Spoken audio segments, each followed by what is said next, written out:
Thank you, everyone, for being here tonight. It's been a pleasure being in Logan, Utah, and being in your studio, in some of your studio also. It's really a pleasure, so thank you for being here. You know, for this talk, I keep thinking, like, what should I talk about? My practice is so broad. You know, I'm an artist, I'm an editor, and I'm a curator. So I thought, okay, why not share everything? I think we have time. I think we can do it in an hour. So growing up, I was always curious and interested in many, many things. When I was a student in graduate school, a professor once said to me, "Cynthia, you cannot do everything. You have to pick one." And so, you know, growing up, I was obsessed with collecting things, stickers and keychains, erasers, and then the collecting stopped in 1999 when my family and I moved to the US because of the political, social, and racial issue in Indonesia. So I packed everything that I could carry in one suitcase, and with my family, embark in this epic journey to the land of opportunity, America. And at that time, I wasn't very thrilled about the decision, you know. I didn't want to leave my friends, I didn't want to leave my family. I couldn't speak English, so it was bad. Things were bad. But our choice was limited, so we left. My sister and I didn't get to see our parents very much because they were always working. And they work in the restaurant, so their hours are very long. Years went by, though. And finally, my parents have a business of their own. And it's a Chinese restaurant. So my dad, who never cooked once in his life, is now a chef. And my mom is now the manager and the waitress. So my sister and I, we see our parents very much nowadays, you know, because with any family business, you have no choice to be recruited. Maybe I should say drafted, this case. So we're always at the restaurant. I got very good at deboning chicken, cutting vegetables, and carrying, you know, multiple dishes with one hand. Those skills which I haven't used nowadays. So then I went to a high school. It's an art school. I was very lucky. Still couldn't speak English, so everything that I do is pretty much visual. Then after high school, I went to a college, Auburn University in Montgomery. I got a full-time scholarship there, and I studied painting and drawing. At Auburn University, I started a series of drawing and painting called Forgotten. And these are quite large, 6 foot by 4 foot drawings of charcoal. And the focus is always abandoned buildings or close, broken down architecture in downtown Montgomery, Alabama, because those are the locations that are closer to the restaurants. The oil paintings, though, they're a bit smaller. They're 6 by 8 inches only.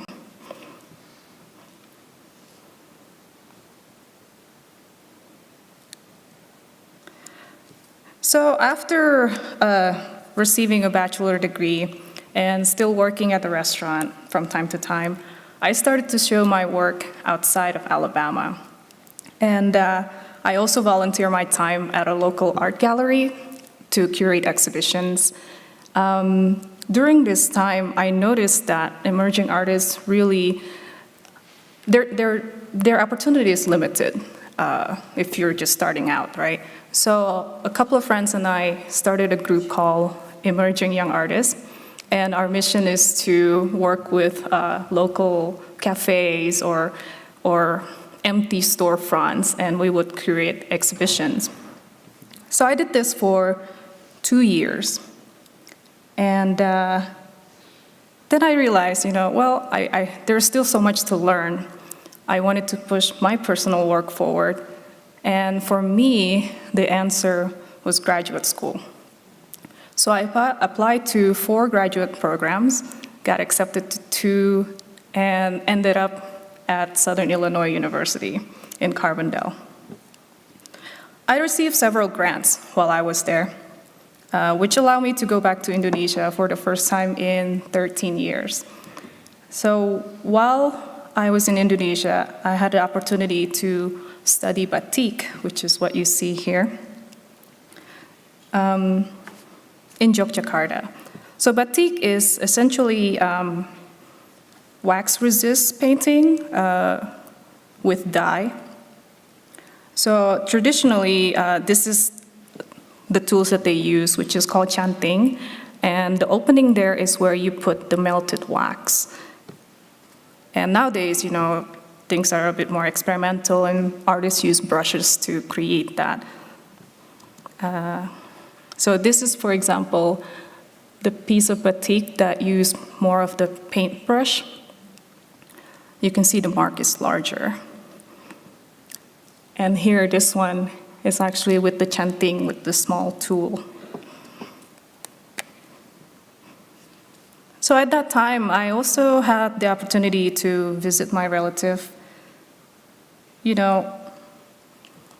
Sometimes we undergo this distinct experience which sort of shape our being, right? And this trip is definitely one of those experiences, one of those defining moments, I should say. And, I realized that time just passed by so quickly. I saw my cousins, and before I left, they were still babies, and now they're grown teenagers. So it's amazing. My grandparents, how fragile they were, but full of life nonetheless. So I realized for the first time that life is temporal, and there's no stopping time. So I got really interested in this process of collecting again, just like before. So then I got back to the studio, and I got interested in turning time, this intangible subject, into more of a tangible object, in a way.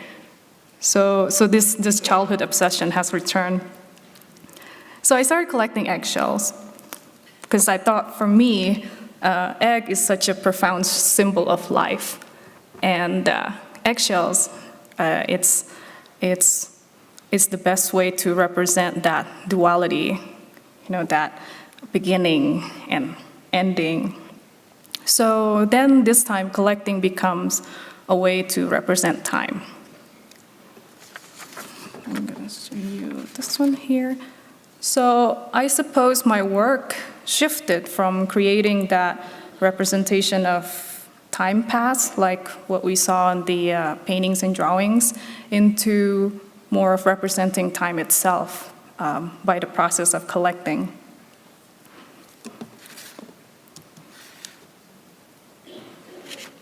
So I started to think about space and placement and how it could shift the overall experience of looking at art. And this is where that work in time come about. I'm gonna show you a video here. So this piece is called In Time, and it's mainly eggshells suspended in midair. I wanted to create that feelings of timelessness.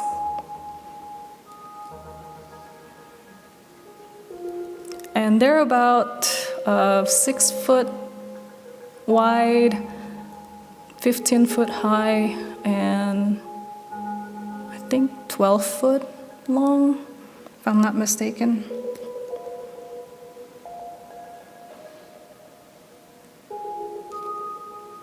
I wanted to show the fragility of life, but also the beauty of it.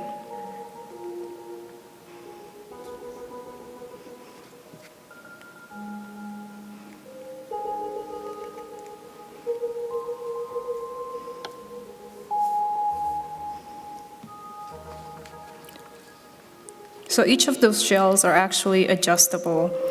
But you know, the thing about the installation pieces are, once you install it, you take it down, then that's it. That's the life of the art. Then it's gone. Then you have to restart this whole process again. So this piece actually took about 6 months to do, 3 days to put up, and 3 hours to take down.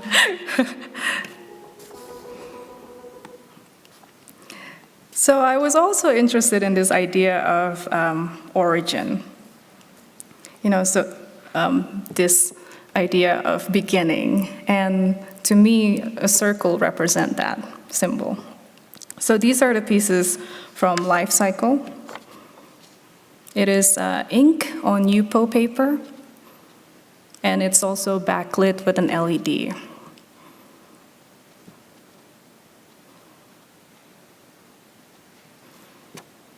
I started to think about materials and their importance in terms of content.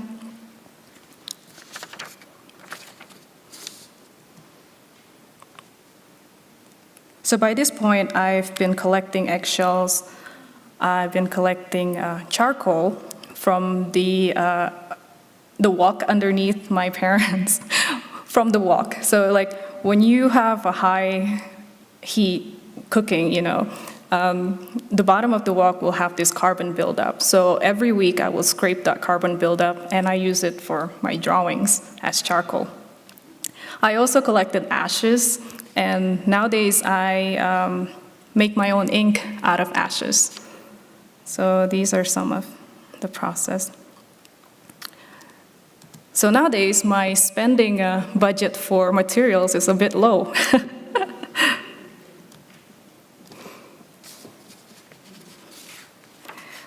You know, the last year of graduate school is actually the hardest year for any students. And myself included, of course. You know, thesis and job application are the only thing on our mind. And adulting is very scary when the job market isn't very good. So there are those voices in your heads that makes you question yourself. Why did I choose this path? Why be an artist? Because we wouldn't want to be anything else, right? We do it because we love it. But at that time, last year of graduate school, I wasn't thinking about that. I was thinking about, oh no, I won't have a studio. I have to go home, and going home means a sign of failure. So, because I still wanted to see the world, I want to experience, I still want to learn, there's so much to learn, and I didn't want that creative energy to end. And I think that collectively, my classmate and I feel the same way. So we thought, if we don't have opportunities for us, then we will create one for ourselves and others. And that's where the idea of this Exposed Art magazine come about. We didn't have an office, so we operate out of our computer lab. Let me show you a little video. We started with a big dream. We started interviewing our professors and our closest friends.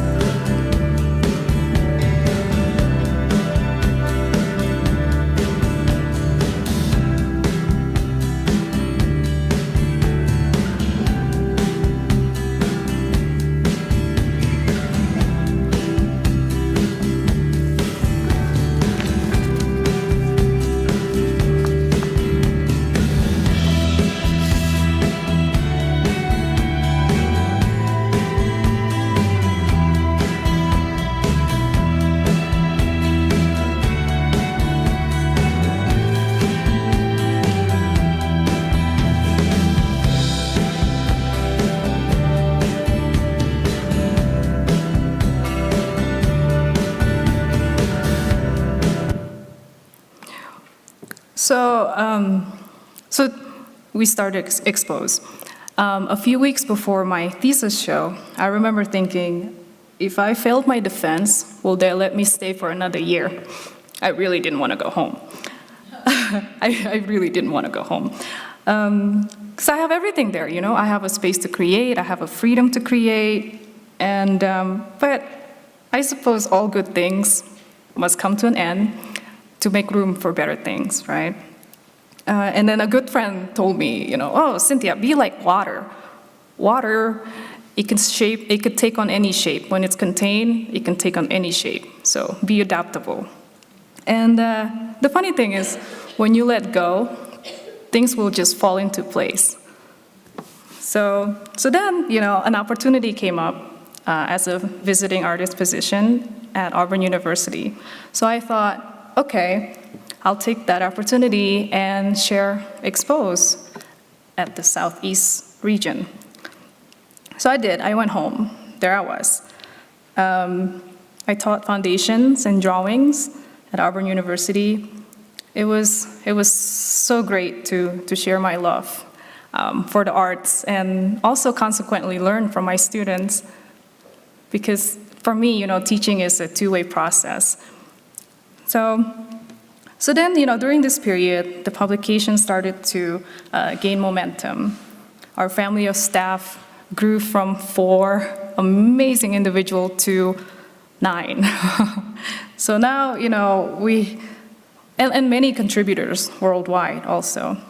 And then our contacts include galleries and museums and collectors in the US, part of Europe like Finland, France, Sweden, where else? Italy and the UK, and then parts of Asia like Indonesia, China, and Japan. So at this time, still, we don't have a physical office. Most of our team members actually live elsewhere, and they have a job of their own. Like Joe, our design manager, is actually the new media professor at South Dakota State University. Josh, our communication director, is the professor of art and design at the Trinity Western University. Maro, one of our editors, is an art historian and curator at Scotland National Museum of Art. And the list goes on and on. So the internet is really great in keeping us together. Nowadays, we are part of Art Press, covering major art fairs such as Art Basel, Scope, Expo, Volta, and some of the major museums such as the Whitney, American Museum, MoMA, New Museum, and Guggenheim. So in addition, our work also cover press for Venice Biennale. These are some of the images from the art fairs. John English, I'm not sure if you're familiar with his work. He's awesome. The Biennale, this is the past Biennale, Mark Bradford's work. And I don't remember who's this by, but I thought it's a cool slide to show. So, you know, we're really humbled by this opportunity to be able to share the work of some of the most thought-provoking artists of our time. This one is Franklin Collective, and they recently did this installation for the Jefferson Market Library in New York. Chantel Martin recently have a collaboration with, it's a clothing, one of the clothing, Max Mara, and also, not Puma, Fubu, I think. So the demand of our publication and the progress of our mission require one of us to travel extensively. So last year I decided to take a little time off from teaching and continue to push, expose, and our mission forward. And at the same time, of course, pushing my own work, my own studio practice. We interview Marina Abramovic also. And this is Ai Weiwei, Good Fences Make Good Neighbor installation in New York. So being in Montgomery, Alabama, made me realize the importance of community, even more so than before. My team and I believe that community is our biggest asset. So it is very much at the core of our mission, as press and media. And while social media and other digital exposure is needed, we feel that seeing the work in person still hold importance. So we initiated Expose Art House. And Expose Art House is an alternative art space and short-term artist residency. Artists will stay there for a week, up to 2 months, their preference, and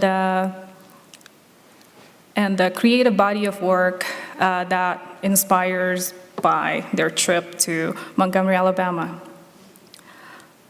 Or they can, continue the body of work that they were working on before. So our first resident artist was Chris Riggs, and he's a street artist from New York. He does a lot of work in Miami also, and Russia. So the artists will stay at the house, and then they also have the opportunity to kind of transform part of the house. In this case, Chris spreading his messages of love and peace and painted the garage door there. Oh, excuse me.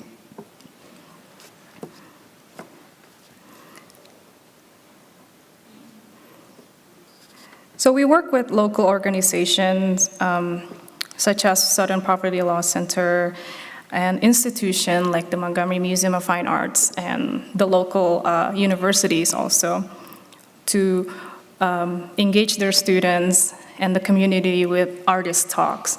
This particular artist collective is called Smoke School of Art and Design. They're from Atlanta, Georgia. So it's Christopher Hutchinson and Jason Sweet.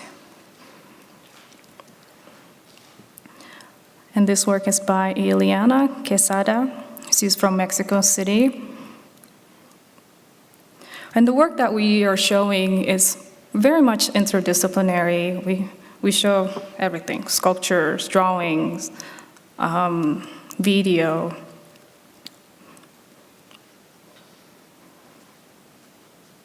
We also created workshops that the university students could join in along with the local community.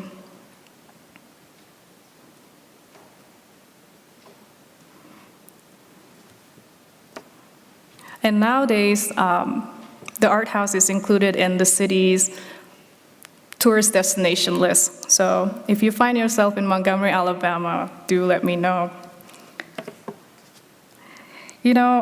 Our hope and mission has always been creating a kinder art community and providing artists a place to show their work and to share their work. And I know that the creative business is very hard business to get into. And making is only one part of being an artist. There's another part of that, which is showing your work. And your community, it's your biggest asset. So build your community. If you think that you don't have an opportunity, make an opportunity, create opportunity for others. Art is about community building. So, and building relationship, because I don't want to say network, it's networking, it sounds very business-like, and it's not just about money, it's more than that. So I started to look inward into all my practices as artist, curator, and editor. And as artist, I explore the relationship between my inner life, be it spiritual or social. As editor, I try to connect artists with the greater art world. And as curator, educator, I try to connect artists with the community. This is why that endeavor with the art house came about. So last year, actually, the Art House was invited to participate in this art fair in Helsinki. So during that time, we have a little bit of knowledge in terms of the commercial aspect of art. We also got a chance to speak in a panel to talk about the importance of alternative art spaces within our community. So, you know, I still remember that day when my professor told me, Cynthia, you can't do everything. You have to pick one. And then I was telling Sandra this earlier this morning, you know, only recently I noticed I did pick one. I picked to be me, and being me, it's all of that. I'm an artist, I'm an editor, I'm a curator. So all of these parts are working together, and I can't take one out of the other. Maybe in the future, but at the moment, I think that they're working really well together. So I hope that you don't ever have to cut yourself short. You know, try everything. Try everything until it doesn't work out. And sometimes when the voices in your head gets really loud, try to listen to your heart. I'm going to share with you before the closing of this presentation. It's a letter to my younger self, and maybe you'll find inspiration from it. First and foremost, my dear, remember to breathe. Throughout the years, your path will cross amazing individuals who will challenge your view. Let them. Be open and embrace whatever comes your way. A dear friend taught me this. Some sees darkness as an end. Try to see it as a mystery to explore. Besides, without darkness, how else will we find light? Or how else will light be found? Sorry. Don't be afraid to start over. Coming back to your center does not mean a step backwards. Calibration is needed once in a while. Take the time to step back and listen to the silence. In the matter of the heart, even the strongest fall. And in terms of regret, there will be a time where your biggest regret shapes you into the person you're meant to be. Do not give up on hope. The clouds does not stay for long. Remember, patience is simply letting nature take its course. There's a lesson in all of this, trust me. In the meantime, have a little more faith in yourself. Thank you.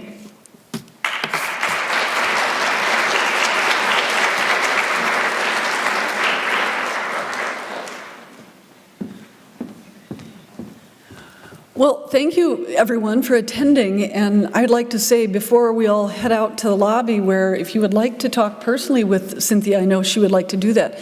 If anyone has any questions that they would like to ask now, yeah, come back up here. If anybody has any questions they'd like to ask now, have at it. Oh, sorry, there you go. I can't really see, actually, from up here, so. Any questions? No questions. Yeah, right over here. Yes. How old were you when you moved to the United States? I was 12.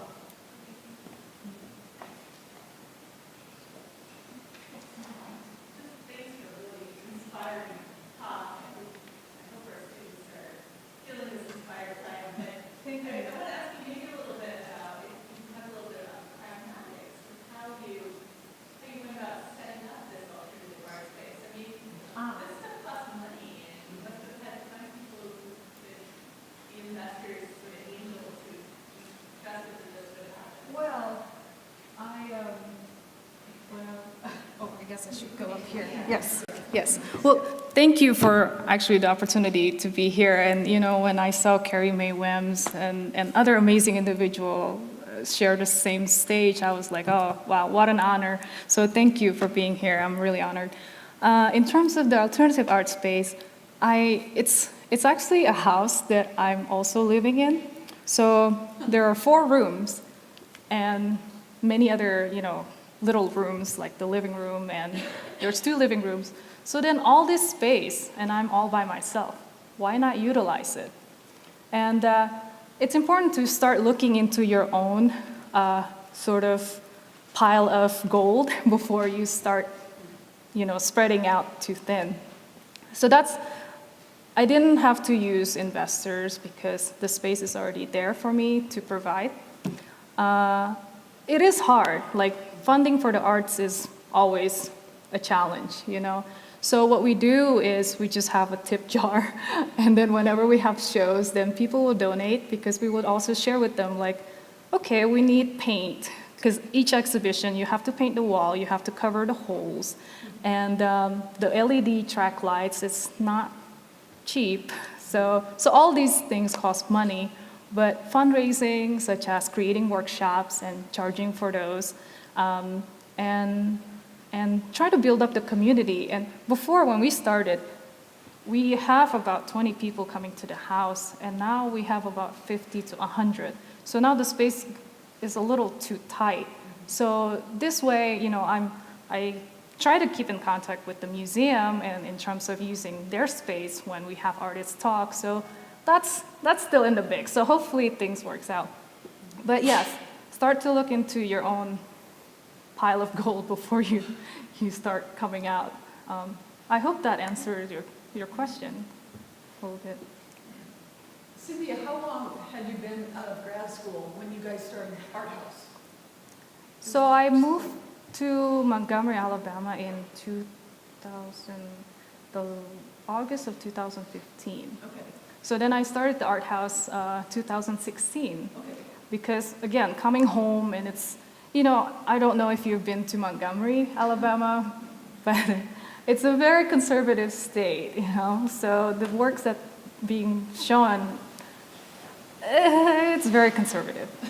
And we have about maybe 2 commercial galleries, and there is no alternative art spaces.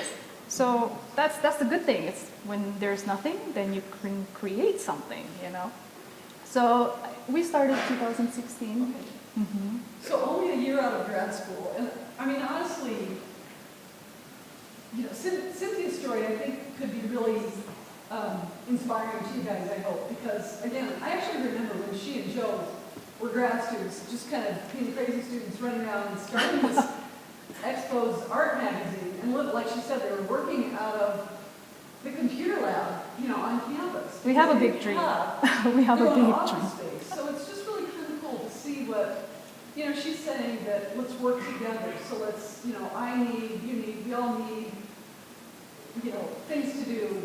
We need places to show our art. So why not work together? So I think it's really kind of a really neat story. And the one question, you mentioned something, and I thought this kind of goes along with some of the ideas that we have in this Communitas program about community and diversity and things like that. And you mentioned that you guys were working with the Southern Law Poverty Center.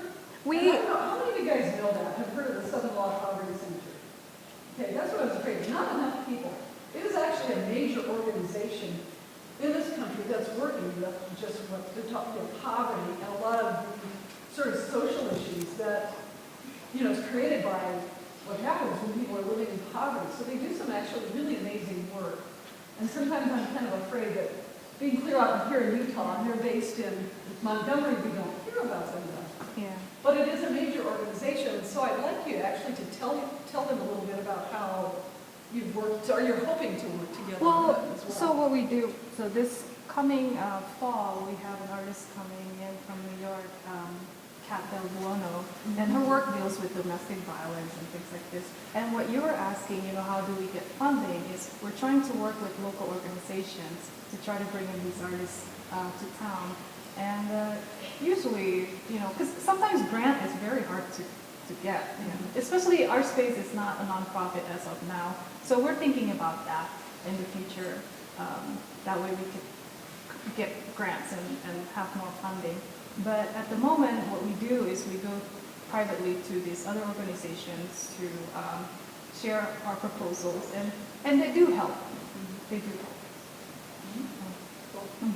So, yeah, so that's how we sort of get funding in a way. Okay, any other questions? Yes. So with your own personal work, where you were mixing the ash from the walk and everything, what were your binders with that? Like, how did you actually make that mixture? So the ash, the walk is to make charcoal. Those are the carbon buildup, so it's basically charcoal. But the ashes is to make tea. And I use gum arabic and water as the binder.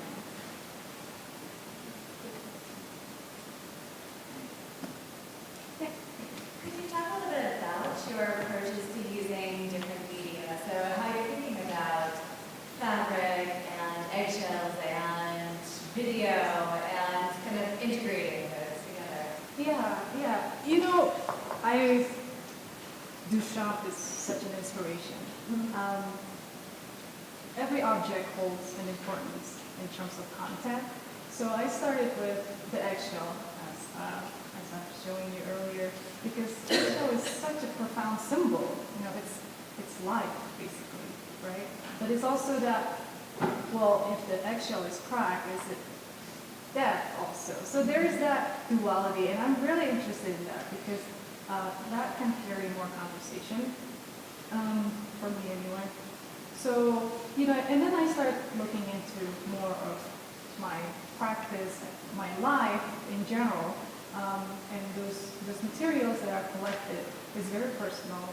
The walk is through my parents' restaurant, and it's a symbol of time, because I can't just pick it up at the store. I have to wait for it to be building up under the walk. So it's a representation of time, and also the ashes that are collected is actually from a ceremonial ritual that happens only once a year. So that, you know, my material is very limited. Nowadays I can't really make too large of a piece because then I will use up my whole year worth of supply. So I have to be really very, very frugal with my materials nowadays. Does that answer your question? Okay, well, thanks for coming tonight. Again, if you'd like to talk personally with Cynthia, we'll be out in the lobby. Yes. Thank you.